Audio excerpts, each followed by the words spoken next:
Hey friends, what's up? Welcome back to my channel. If you're new here, my name is Molly Pelletier and I'm a registered dietitian specialized in GERD, acid reflux, LPR, IBS, and all things digestive health. I recovered from these issues myself, so I had GERD for years. If you're familiar with my story, I had really bad acid reflux. I would wake up in the middle of the night with terrible reflux.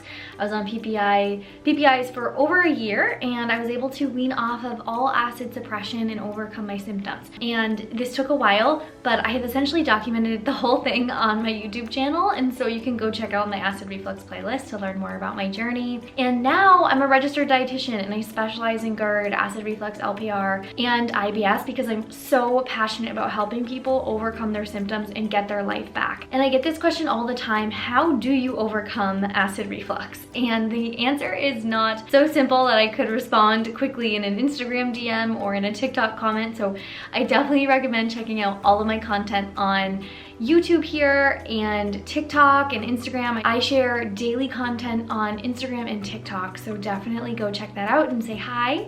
I can't wait to connect with you there. So in today's video, I'm gonna be talking about the most common mistakes I see when you're trying to heal from acid reflux. Things that I see when my clients come to me that they are doing that is inhibiting their progress, things that I see all the time on social media, things that I have experienced myself in my own reflux healing journey. So the biggest mistakes, the biggest obstacles that can prevent people from getting progress in their reflux journey. Number one is only thinking about the food. We get so hung up on the food that is causing our symptoms because that's, really what the doctor has to offer us. When you go to the doctor with acid reflux, all they really have is medication, which, has its time and place and not anti-medication. But what's important to know about the medication is that PPIs and H2 blockers, things that reduce acid, they don't stop acid reflux. So PPIs, they reduce the acidity of the reflux so that when it comes up, it's less irritating to your throat, nasal passages, and esophagus, but it doesn't block the reflux. The only thing that stops reflux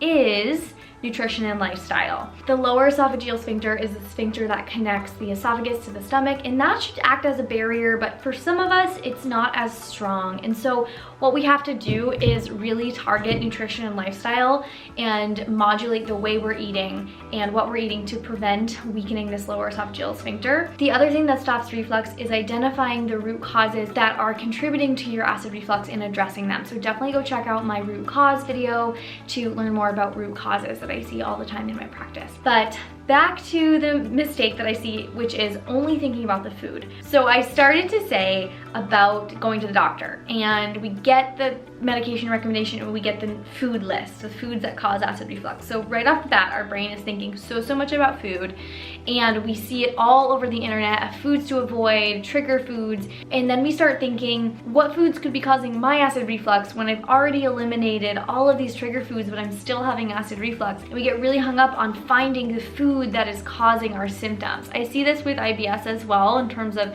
thinking that food is always causing symptoms. And it may feel like that if you have a symptom after a meal. It may feel like the food brought on that symptom, and sometimes that's true. Sometimes the food can contribute to symptoms. Certain foods can weaken the lower esophageal sphincter or, reduce gastric pressure.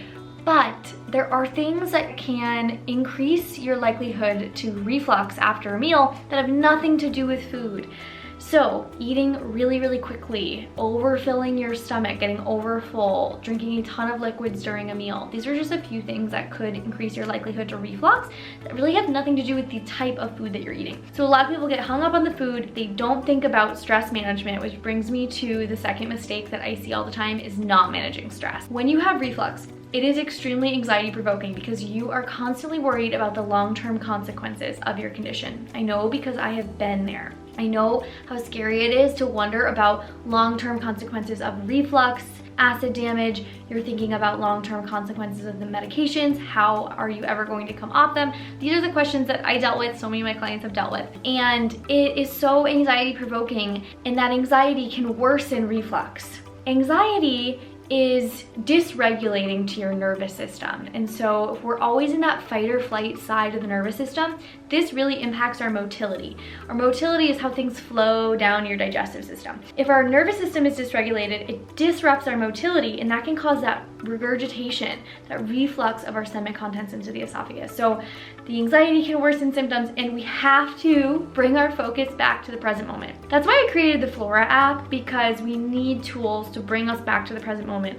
On the Flora app, there's acid reflux friendly yoga, there's meditations, there's real evidence-based acid reflux nutrition information, a step-by-step heal acid reflux playlist, really so many tools to support you in your reflux journey. So that is a resource for you there that I created. But really, really important, managing stress. Do not forget to do this and really prioritize this. If you want to recover from acid reflux, really important to manage stress. And that may mean daily dance parties, seeing a therapist, having boundaries with work. I know if I work too much and I'm working all the time, my stress level was way up. So really checking with yourself there about your stress levels, because it will inhibit your progress in your reflux recovery journey if you're not managing stress. The third mistake that I see is creating your own protocol from bits and pieces off the internet. So this was me. I would go into Facebook groups and different naturopath websites and literally anywhere I could find with acid reflux nutrition information, and just piece together random supplements, piece together random diets. I would order different books about acid reflux nutrition, and they were all different. It was so confusing, and I got to a point where I was like, okay, none of this is working. All I'm doing is bouncing around to different supplements and different diets, and it was extremely overwhelming, and it wasn't getting me any progress. It wasn't getting me to where I wanted to be, which was acid reflux free. The turning point in my journey was realizing that my nutrition is so individual and my supplement needs are individual, and I was never gonna find healing through taking bits and pieces of other people's plans. So I needed to, trust in my healthcare professionals and really just follow the guidelines that I was given and manage stress, prioritize adequate nutrition. So if you're looking for more support, I highly recommend reaching out for help. I will drop our email down below and a link where you can request a free discovery call with one of our dietitians at Flora Nutrition. We specialize in acid reflux, and we can give you a personalized nutrition, lifestyle, and supplement plan to help you find reflux relief. So I will drop that down below. The other mistake that I see a lot is more of a cycle. So what I see happening to a lot of people is they'll be really, really consistent. They'll feel better. And then since they're feeling better, they'll let the meditation fall out. They'll let nutrition fall to the wayside. They won't think about the way that they're eating, their mealtime hygiene, and then they get symptoms again. And they feel really, really discouraged. And then they get back on the wagon and they're consistent for a little while, they feel better, so then they let the habits slide and then they're not feeling great again. So it's this cycle of getting on and off. And what we need to do is be consistent. And it's easier said than done to be consistent. I understand. Sometimes accountability and support along the way is really, really important, and that's where working with someone can come in handy.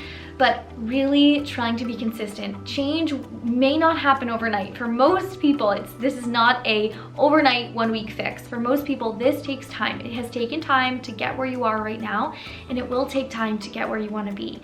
But do not give up, and know that consistency is key. Healing takes time, and it's understandable that you would feel discouraged when you've been dealing with reflux for so long, but we have to be consistent. Sometimes it's the simple things, the simple habits that make the biggest difference. And so keep going in your healing journey. Reach out for support if you need more support. Please check out our links down below. Take a look at our client success. If you have any questions about our reflux relief program or working one-on-one with us to overcome acid reflux, please don't hesitate to request a discovery call down below. And if you have not subscribed to my channel, I share acid reflux tips, GERD, LPR, all things digestive health. Please subscribe and like this video. Hit the notification bell so you get notified for my future videos. It really supports my channel. Be sure to check out my TikTok and Instagram for daily tips. Send me a message. I'd love to connect. And thanks so much for being a part of this community. Talk to you soon.